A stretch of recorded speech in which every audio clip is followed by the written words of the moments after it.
Hello guys! I-demonstrate ko sa inyo kung paano po mag-copy trade. So, first step is to log in po sa inyong Light Finance account. At kung wala naman po kayong Light Finance account pa, mag-create po kayo using the link sa description box and dito po kayo dadalhin. At para makapag-register, punta lang po kayo dito sa login. Hindi pala. Registration. So, kung wala ka pang profile dito, mag-login ka via Google. So, ngayon nakalagin na po ako sa aking real account. And currently, ayan, meron tayong mga kinokopyang 4 na social trader. So, nakakopy na ako kay BitFX, yung social trading account ni Gino, pero for the sake of, tutorial, nag-detach muna ako para makapag-copy ulit. So, ipapakita ko po sa inyo paano.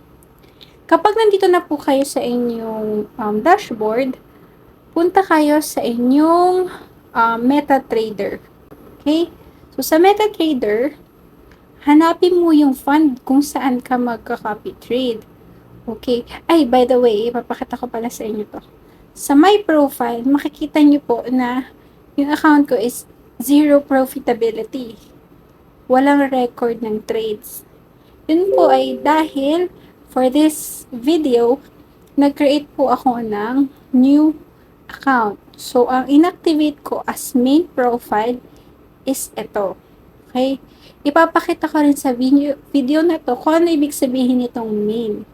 Kasi may nagtanong sa akin po kung bakit hindi po ako makapag-copy. May fund naman yung isa kong account. So, ito po yung main, walang fund. Kung ano po yung main profile na naka-select, yung po yung magre-reflect sa inyong my profile. So, walang history yan. Ngayon, kapag bumalik ka dito sa inyong, ito pong menu button, click nyo yung MetaTrader tab. Medyo mabilis ba? Kapag change natin yan at ginawa nating main, kunwari ito yung isa kong trading na account.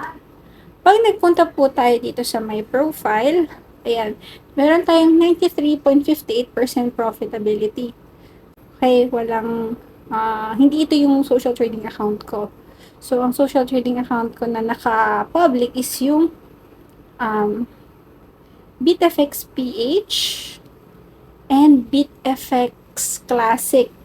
So, dalawa pa lang. And then, ito yung isa ko sa social trading account na for me only. So, inaayos ko muna yung performance nito and then, yan. So, hindi ko gustong mabawasan yung fund na to. So, currently, meron itong $327 na fund. Itong MetaTrader 4 app na to.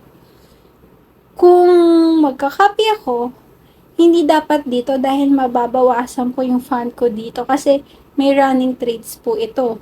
Magiging under capital ho kapag binawasan ko ito. So, may isa pa po akong MetaTrader 4 na ipang kakopy. So, dito po pumasok yung yung fund ko nung nag-detach ako. Nag-detach meaning nag-stop copy ako kay BitFX. Kasi nga nag-stop ako for this video. Kaya napunta yon dito sa ECN account ko. Which is, nung that time na nag-detach po ako, ito po yung naka-main account ko. So, para maging main account mo yan, kiklik mo yung turn into main.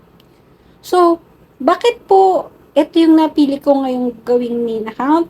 Dahil nandito po yung fund ko kung saan ako kukuha na pangkopya. Okay? Kumbaga yan yung wallet ko. Si ECN kasi po yun yung default na kine-create ni Light Finance once na nag-register ka. So ako, di ba nakita nyo, napakarami ko ng na-create na account. So iba-iba yan. Once na nag-copy ka po, meron din i-create si Light Finance na MT5 account. So yung unang-unang yung account is itong MT4 ECN. Automatic yan, lahat po tayo meron yan once na nag-register. And then once na nag-copy ka, automatic magke-create po yan ng MT5. So, itong MT5 na yan, guys, pwede nyo yan i-login sa MetaTrader 5 app. Pwede kayo mag-monitor doon ng trades. Pwede rin po dito sa Light Finance app. Ako po, gusto ko po na monitor ko rin sa MetaTrader 5. So, ipapakita ko rin sa inyo sa ibang video kung paano po ito nilalogin at i-monitor sa MetaTrader 5. Okay guys, dahil ito na yung main account ko, pag pumunta tayo sa My Profile, makikita nyo po na ang fund ko is 101.05. So, wala pa siyang trade history. Kasi yung ACN, hindi ako dyan nagtitrade. Doon ako sa MetaTrader 4 na cent account, tsaka classic account. So, ito lang yung, kumbaga, wallet ko for copy trading. Ngayon, magkakopya na ako, guys. So, yun yung step kanina. So, mag-login ka. And then, pumunta ka sa MetaTrader 4. MetaTrader tab mo. Make sure na ang naka-main ninyo is yung account na may perang. So, if new trader ka, if bagong register ka, for sure, ang naka-activate na main mo is yung bago mong kinreate na account. Kasi, by default, ECN account ang naka-main. Okay? So, kung gusto mo mag-create ng new account, click nyo lang yan. Pero sa next video na rin yan. So, yan. Naka-main na yan.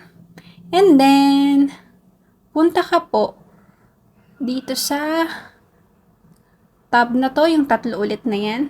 Menu tab. Pindutin mo tong copy. So, punta ka sa copy tab. Ngayon, lalabas dyan yung mga naka-favorite yung trader. So, kung wala, search nyo yung gusto nyo i-copy na trader. So, let's say, how to copy BitFX PH. Ayan, hanapin nyo po yung BitFX PH dito sa search button. Okay, nasa itaas yan. Mare-redirect po kayo sa profitability chart. Dito po sa profitability chart, makikita nyo agad yung copy na button. Pero guys, bago kayo magka-copy po, make sure na i-check nyo yung history ng trader. So, ano ba yung dapat nyo chine-check bago mag-copy? So, yung portfolio ni BitFX. Currently, meron siyang one na open trade sa social trading account and meron ding dalawang social trading na kinakopy kami sa account namin na BitFX. So, to be clear lang po, if kakopyahin nyo si BitFX, ang makakopy lang is etong Euro USD or yung nakarun dun sa social trading account.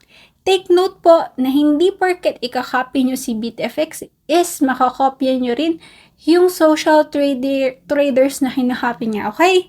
Hindi porket kumikita kami sa mga social trader na kinakopy namin is yun din yung kikita din kayo doon. Hindi po. So, separate yan. Na-view nyo lang na nakakopy din kami sa kanila, but yung social trading account, kung saan naka-available or naka-allow for copying ito, yun lang po yung makakopy ng trades. So, if mag-copy kayo kay BitFX, itong mga Euro USD, yan lang yung makakopy nyo. So, yung trading history, dito sa Light Finance app, makikita nyo lahat ng eksaktong trade na-execute or na-execute na ng social trader. Sa Light Finance app, hindi nyo po makikita yung trade history per day, per week, per month. Dito naman sa info about trader, yan ang pinakamahalagang dapat nyo makita bago kayo magka-copy. So, i-check nyo ito kung ilang percent na yung profitability niya mula nag-start. For me, hindi mas okay yung mas pinakamahalaga yung information kung gaano nakatagal yung trader in ranking. Gaano nakatagal yung account kesa dito. Ang mahalaga ito green yan, hindi yan red. So, itong next na tinitignan ko is yung risk level. ano na ba yung risk level ng social trader. Ibig sabihin, yung risk mo na masunugan ka. Kasi guys, kapag malaki yung gain, for sure malaki ang risk niyan. Kagaya po nito, ipapakita ko lang. Kakakopya ko lang po nito kahapon. Just to diversify my portfolio. Pero not recommended po to sa new traders. Malaki na po ng profitability niyan. Na-withdraw na niya kasi yung capital, tapos na doble. But yung risk niya is 10. Bakit 10 ang risk niya? Kasi, ang trade niya, lot size niya 100. Sobrang laki. Diba? Ako, ang tinitrade lang namin is maliit lang. So, balik tayo kay BitFX. Paano nyo po i-copy si BitFX? Yun nga, i-check nyo if okay sa risk appetite nyo. Kung okay ba sa inyo yung risk 2. Masaya na ba kayong makita na yung performance na yan? Actually, itong September na 23%, yan yung drawdown. It doesn't mean na nung September ay wala kaming profit. So, may paper loss lang kami that time. Pero, yung profit namin is positive pa. Okay? Kay Light Finance kasi, ganyan yan na-view. Yung kung ano yung drawdown niya that time. Okay? So, pero overall, consistent naman yan. And, ito pa rin yung hahanapin nyo if baguhan trader. Usually, merong nilalagay si social trader na may FX book. May FX book na portfolio. So, dyan yung makikita yung portfolio, yung drawdown, yung monthly performance. Isa iyang parang proof ng performance ni social trader. So, makikita nyo if ano ba yan, real cent account? Baka naman yung finiflex nung social trader, demo lang pala, di ba? O kaya, verified na ba yan? So, ayan, naka-check if may green if naka-verify na yan. So, makikita nyo guys dito na updated nung portfolio to 43 minutes ago. And then, yung maximum drawdown is yung 28% nga nung September. And then, monthly gain niya is 6.73. Mukha bang maliit? Yes, maliit kung titignan nyo. Pero kung ikukumpara nyo po sa bank na kumikita ng 0.5% per year, kung ako po ay gusto mag-invest, dun na po ako sa low risk lang. And then, kumikita ng at least 3 to 10% per month, 'di ba? At least hindi malaki yung risk kung masunog yung account. Okay? So, recommended na hanap kayo ng social trader na maliit lang maliit lang. Ayun, na consistent naman. So, kung makikita nyo, ayan yung aking social trading account mula nag-umpisa. So, for 1 year, okay naman po ang aming account. And actually guys, nag-start lang po ito ng $300. Diyan lang kasi automatic pumapasok yung rollover o yung copiers commission. I mean, yung profit commission mula sa copiers. So, yung 300, yun yung capital namin, seed capital. And then the rest, profit na po siya as a social trader. So, dyan po pumapasok yun. And then, yung profit naman namin as sa trading, ayan na po, $523. So, ang laki na, ilang percent gain yun. Bali hindi lang talaga siya 143%. Yung mismo pumasok na capital.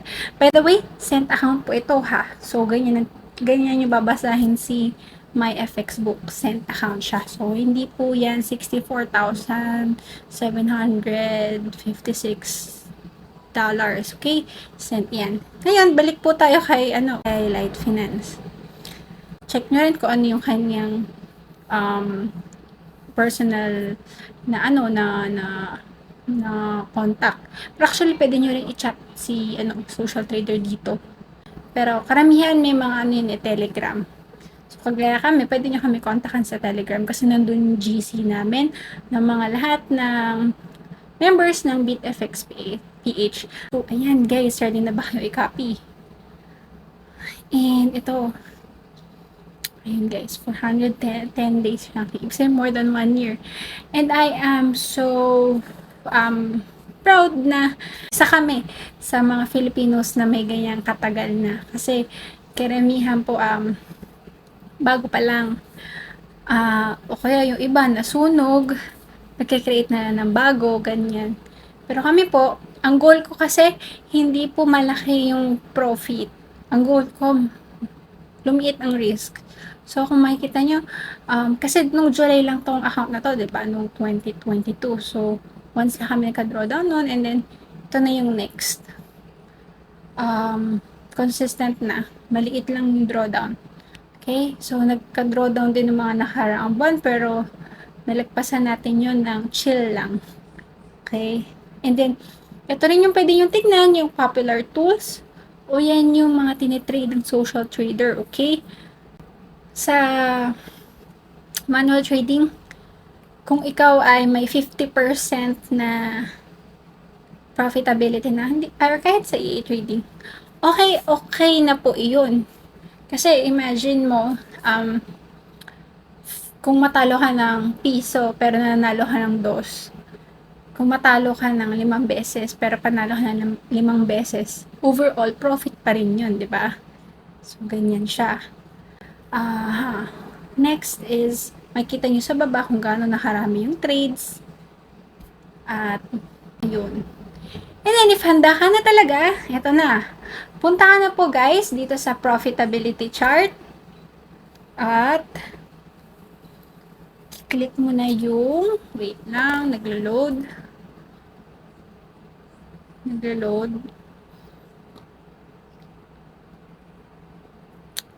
Ay, make sure pala na may fund na yung ano nyo ha, guys.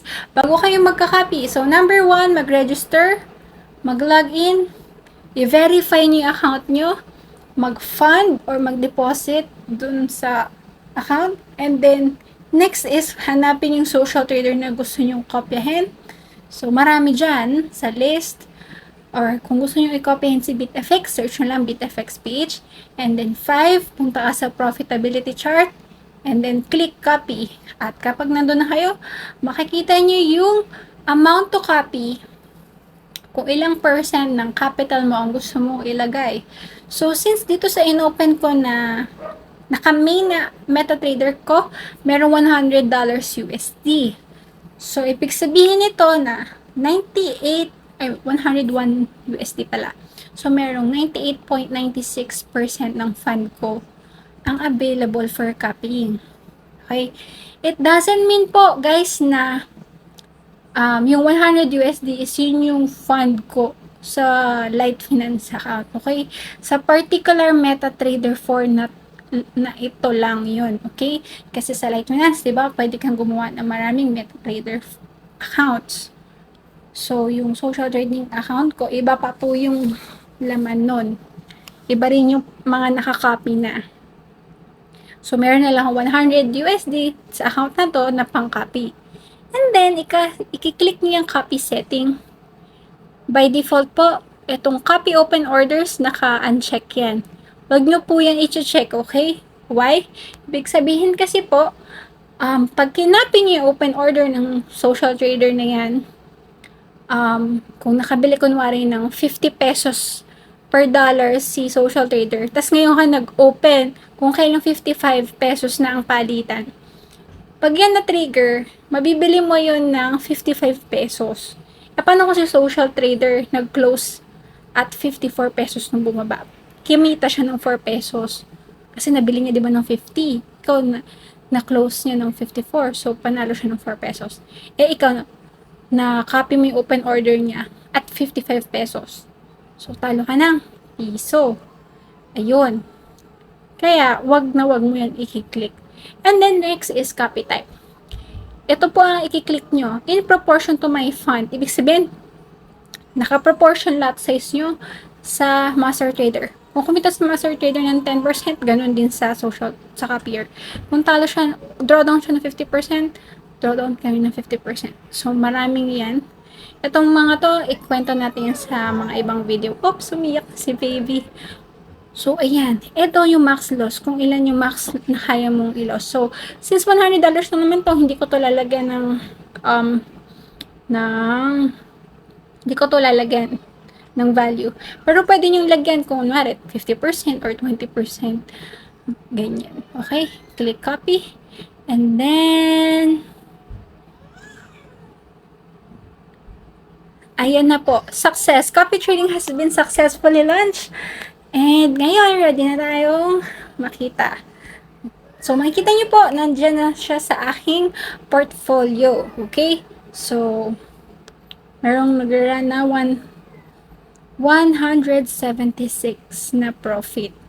Na paper profit. Okay guys, umiyak na si baby ko, kaya yung next tutorial video on how to log in sa MetaTrader 5 is abangan nyo sa next video, okay? And ayun. Ito guys, hindi nyo to madaling makikita yung kataka, kaya paano nyo ibaba. Slide nyo lang yan. And then pwede nyo i-click yung arrow.